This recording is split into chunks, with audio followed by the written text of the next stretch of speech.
ईद का दिन जब भी आए मैं आपसे हाथ जोड़ के अर्ज़ करूँगा, अपने मुस्तहिक लोगों का ख्याल रखें। वो लोग जो मज़दूरी करते हैं, आपके घरों में काम करते हैं, एक नज़र उनसे ज़रूर पूछिएगा कि क्या उनके घर में राशन है, आटा है, क्या वो ईद के दिन पकाएंगे, क्या वो ईद के दिन खाएंगे। क्योंकि किसी से मांगना बहुत बड़ी बात होती है।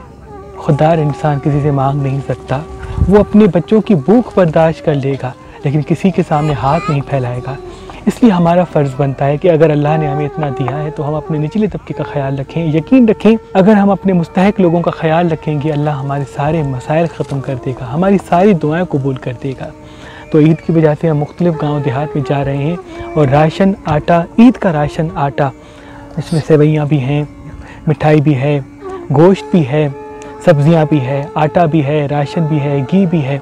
हम मुस्तहिक लोगों में ज़्यादा से ज़्यादा तकसीम कर रहे हैं ताकि ईद के दिन और उसके ईद के बाद आने वाला महीना वो पेट भर के अपने बच्चों के साथ खाना खा सकें। मैं आपसे अर्ज़ करूँगा कि इस साल अपना फ़ितरा मेहरबान फाउंडेशन में जमा करवाएं ताकि आपका फ़ितरा सही मुस्तहिक लोगों तक पहुँच सके। ऐ अल्लाह, तुझे वास्ता है अपने महबूब का, जिनके ताउन से हम ईद का राशन मुस्तहिक लोगों में तकसीम कर रहे हैं। उनकी तमाम दुआएं अपनी दरबार में कबूल व मकबूल फरमा, और जिनका फितराना हम मुस्तहिक लोगों तक पहुंचा रहे हैं उनको भी कभी किसी का मोहताज न कर। और जो हमें देख रहे हैं मेरे अल्लाह, उनकी भी तमाम दुआओं को अपनी दरबार में कबूल व मकबूल फरमा दे।